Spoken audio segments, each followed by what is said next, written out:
Kami dari kelompok 7 akan menampilkan video pasien safety manajemen risiko poliklinik. Sebelumnya, perkenalkan nama saya Alia Azelia Sarani sebagai petugas kebersihan.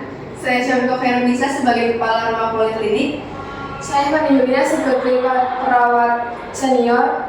Saya Triana Ferdianti sebagai perawat junior. Saya Ari Nuriman sebagai petugas keamanan. Selamat menyaksikan.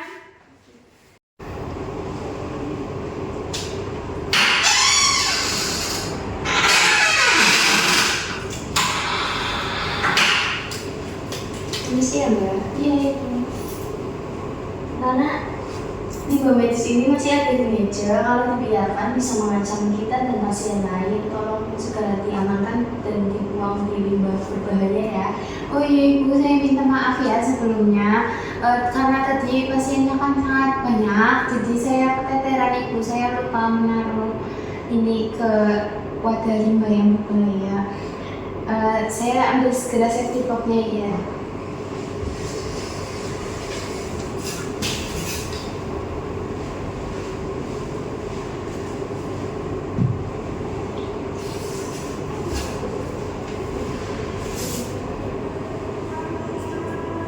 Pertama, saya pastikan jarum suntik tertutup rapat agar tidak menimbulkan risiko tertusuk.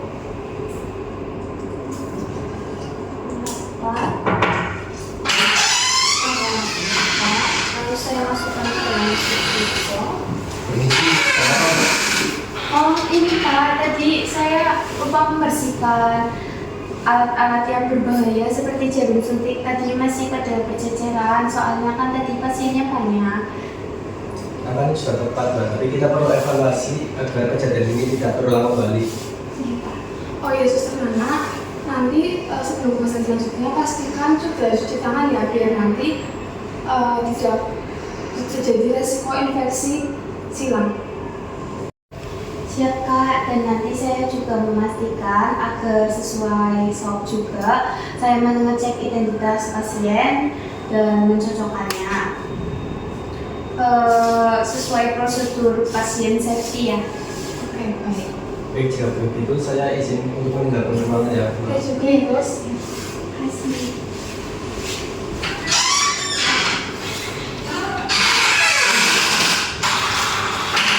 Assalamualaikum warahmatullahi wabarakatuh. Waalaikumsalam warahmatullahi wabarakatuh. Saya Syamiko Khairunisa sebagai kepala dari ruangan poliklinik ini. Saya baru saja mendengar bahwa kita habis menghadapi kejadian yang berpotensi membahayakan di poliklinik. Jadi hari ini kita akan bahas tuntas semuanya, lalu kita akan mengidentifikasi. Begitu juga dengan langkah-langkah perbaikannya, semuanya akan kita bahas hari ini juga. Siapa yang mau mulai bercerita duluan? Saya terus tadi yang pertama itu saya temui itu ada pengolahan limbah medis yang oleh tepat karena itu dapat membahayakan atau dan juga dapat menyebabkan infeksi kepada pasien lain. Selain itu, saya perhatikan adanya alat medis yang tertinggal dan jalur evakuasi sedikit terhambat, terutama karena peralatan yang menutupi pintu. Saya juga mengumpulkan kabel yang terkelupas dan troli yang menghalangi akses. Ini merupakan keadaan darurat tersendiri. Baik, jadi sesuai yang sudah disampaikan barusan, ada 3 risiko utama yang terjadi di poliklinik ini. Yang pertama yaitu pengelolaan limbah medis yang tidak tepat, lalu penataan alat dan peralatan medis yang mengganggu jalur evakuasi, serta kondisi fasilitas yang tidak mendukung keselamatan, seperti kabel dan troli yang menghalangi akses darurat.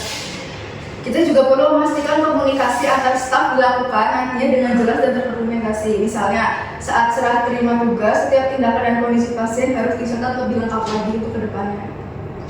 Yesus, komunikasi yang tidak efektif menjadi akar masalah dalam permasalahan. Maka dari itu, saya usulkan untuk melakukan komunikasi esber setiap pergantian shift dimulai.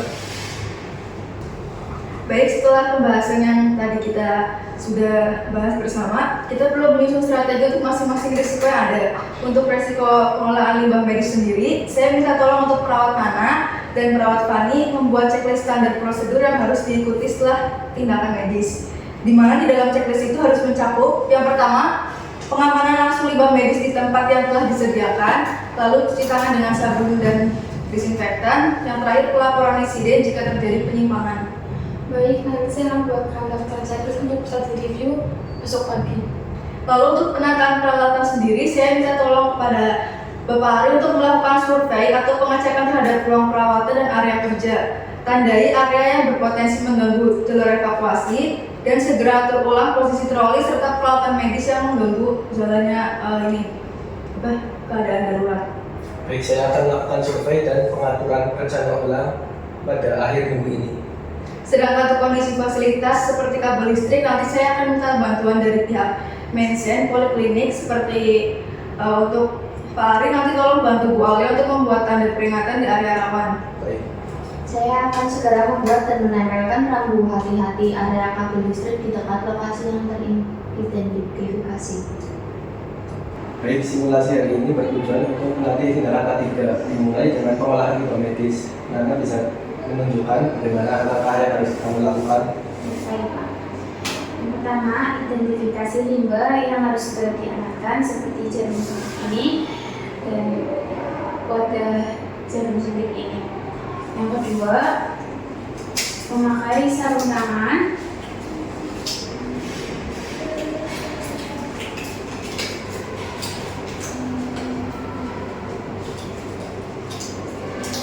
dan masukkan limbah medis, pastikan tertutup rapat masukkan ke dalam styrofoam.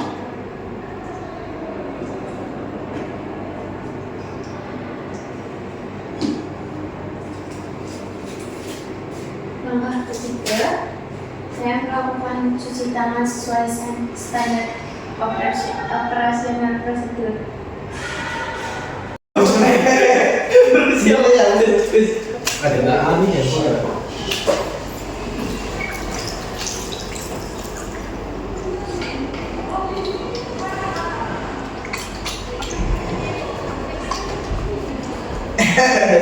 Kena.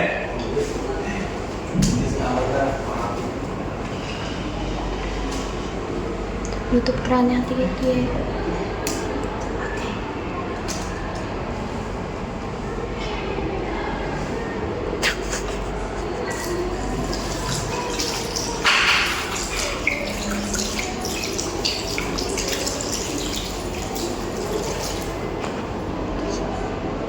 Baik, mari kita lihat pengaturan ulang alat.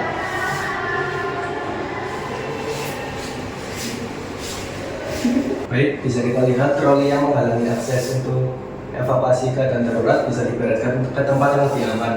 Saya minta untuk Pak Alia untuk membereskan ke tempat yang lebih aman, dan untuk kabel yang berserakan juga bisa ikut dibereskan.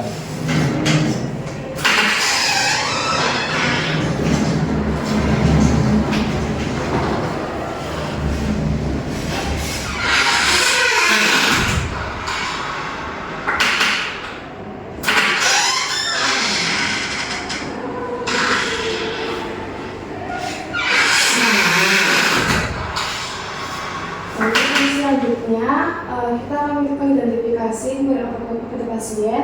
Mister Nana boleh berikan contohnya. Untuk Mbak Alia, boleh jadi pasien dahulu.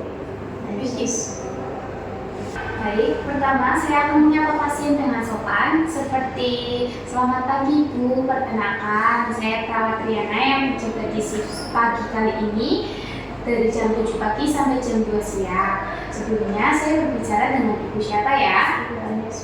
Baik, dengan Ibu Alia ya. Lalu saya mencocokkan nama dan tanggal lahir pasien dengan gelang identitas pasien serta catatan medis sebelum memberikan obat ke pasien. Oke, sangat baik karena semua tindakan itu harus dilakukan dengan cepat dan tepat untuk menjaga keselamatan bersama. Baik, untuk simulasi K3 hari ini sudah selesai. Kalau begitu kita langsung kembali ke ruang rapat untuk evaluasi bersama. Baik. Baik, kita sudah selesai melakukan simulasi K3. Saya sangat menghargai inisiatif dan kerjasama semua pihak untuk hari ini. evaluasi simulasi menunjukkan bahwa dengan adanya checklist, penataan ulang peralatan dan perbaikan fasilitas, lalu resiko K3 dapat dicegah dan dikelola dengan lebih baik. Baik, nanti saya akan membuatkan dokumen SOP untuk seluruh staf dan pelatihan rutin yang akan dilakukan selama 3 bulan sekali. Dan saya akan membuat survei bulanan rutin dan perbaikan fasilitas untuk sebagai kegiatan monitoring rutin. Dan saya pastikan bahwa area kerja selalu diperiksa ulang sebelum dan sesudah pembersihan. Baik, saya rasa untuk hari ini cukup. Selalu ingat bahwa keselamatan adalah prioritas utama bagi kita. Tindakan kita hari ini adalah langkah awal menuju budaya kerja yang aman dan profesional. Setiap dari kita memiliki peran penting dalam mengelola risiko. Terima kasih untuk partisipasinya dari kalian semua hari ini. Kurang lebih mohon maaf. Wassalamualaikum warahmatullahi wabarakatuh. Waalaikumsalam warahmatullahi wabarakatuh.